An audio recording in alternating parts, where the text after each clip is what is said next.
खबर बेतिया से है, जहां पर पश्चिमी चंपारण मैनाटांड़ थाना के ग्राम लंगड़ी बस्ता की एक लड़की कंप्यूटर क्लास करने के बहाने घर से 19 जून को दिन के करीबन 1 बजे निकली थी। लड़की कंप्यूटर क्लास न जाकर मैनाटांड़ बाजार में अपने 2 दोस्तों के साथ नरकटियागंज आई है। नरकटियागंज में होटल में कमरा लेकर आपसी सहमति से दोस्तों से शारीरिक संबंध बनाई। शारीरिक संबंध बनाने के क्रम में ही लड़की की अचानक तबीयत खराब हो गई, अचेत हो गई। अचेत अवस्था में लड़की को नरकटियागंज के गुप्ता हॉस्पिटल में उन्हीं लड़कों के द्वारा ले जाया गया। वहां से पुनः लड़की को नरकटियागंज से डॉक्टर रवि रंजन के पास ले जाया गया। डॉक्टर द्वारा अन्यंत्र इलाज करते हुए सलाह देने पर उन्हीं लड़कों द्वारा एम्बुलेंस से पीड़िता को जीएमसीएच बेतिया में ले जाकर भर्ती कराया गया है। इलाज के क्रम में पीड़िता की मृत्यु हो गई है। उसी में से एक दुष्कर्मी द्वारा पीड़िता के परिजनों को पीड़िता का एक्सीडेंट में जख्मी हो जाने और जीएमसीएच में भर्ती होने की सूचना दिया गया। पीड़िता के पिता के आवेदन पर मैनाटांड़ थाना में कांड अंकित किया गया है। तीनों दुष्कर्मी का पहचान कर न्यायिक अभिरक्षा में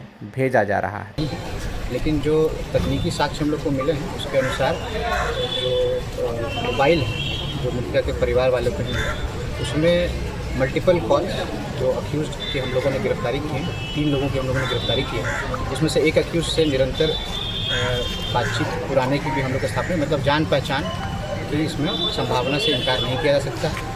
और साथ में ही अपनी मर्ज़ी से वो यहाँ से गई और उसके बाद एक होटल की यहाँ पे बात आती है। होटल में पहुँचे हैं और उस होटल में जो वीडियो साक्ष्य उसको हम लोग ढूंढने में लगे हैं। जो होटल मालिक है उसको गिरफ्तार किया गया है, उसका बयान लिया गया है। तो उसके द्वारा भी बताया गया है कि 2 लोगों के साथ वहाँ पे जो बच्ची है उसका मूवमेंट है, साथ में वहाँ पे वो गई। उसके बाद कुछ जो दुष्कर्म है इनके द्वारा किया गया और उसके बाद जो बच्ची है उसकी सामूहिक रेप की बात नहीं है, क्योंकि सारा कुछ क्लियर है ना। आपको सीसीटीवी में भी जो गुप्ता अस्पताल है नरकटियागंज तो दुष्कर्म जो सामूहिक रेप, तो उसमें हम लोगों को जो साक्ष्य मिला तो वो जो 2 लड़के हैं और जो लड़की वो होटल में गए हैं, जिसका वीडियो साक्ष्य हम लोग डिलीट कर दिया गया होटल वालों के द्वारा, जिसको गिरफ्तार किया गया। उसको हम लोग एफएसएल भेज के उसको रिट्रीव करने का प्रयास करेंगे। लेकिन गुप्ता अस्पताल जो है उसका सीसीटीवी हम लोग को प्राप्त हुआ, उसमें 2 लड़कों के साथ वो लड़की आपको वहाँ पे जाते दिख रही है।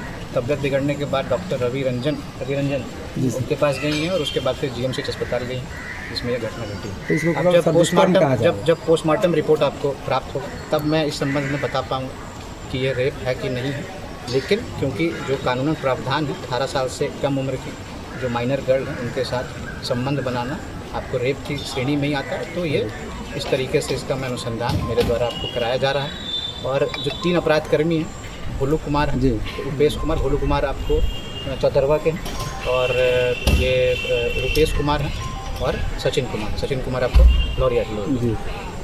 तो जो विस्तृत प्रेस ब्रीफ आपको अभी तो ग्रुप में डीएसपी साहब के द्वारा डाल दी गई यही मामला है। और ये मैं यही अनुरोध करना चाहूँगा कि जो विधि व्यवस्था की समस्या जो बनाई गई जिन भी कारणों से या आपको उचित संदेश नहीं देता, और क्योंकि जब से मैंने यहाँ पे ज्वाइन किया कि क्राइम के एक केस को मेरे द्वारा कम देखा जाता है, तो सारा डिटेक्शन हम लोग करते हैं। तो पुलिस पे विश्वास रखना चाहिए। और अभी तक जो मृतिका हैं उनको अंतिम संस्कार भी नहीं किया गया, परिजनों से मेरी बात हुई तो शांति व्यवस्था बना के रखा जाए। संस्कार तुरंत आपको जो दाह संस्कार है उसको दिया जाए। हम लोग अनुसंधान कर रहे हैं, अन्य बिंदुओं को भी जांच कर रहे हैं और जैसे जैसे चीज़ें निकल के आएंगी हम जो मृतका के परिवार वाले हैं उनसे इसको साझा करेंगे। बेतिया से मंटू गुप्ता की रिपोर्ट, TV1 इंडिया न्यूज।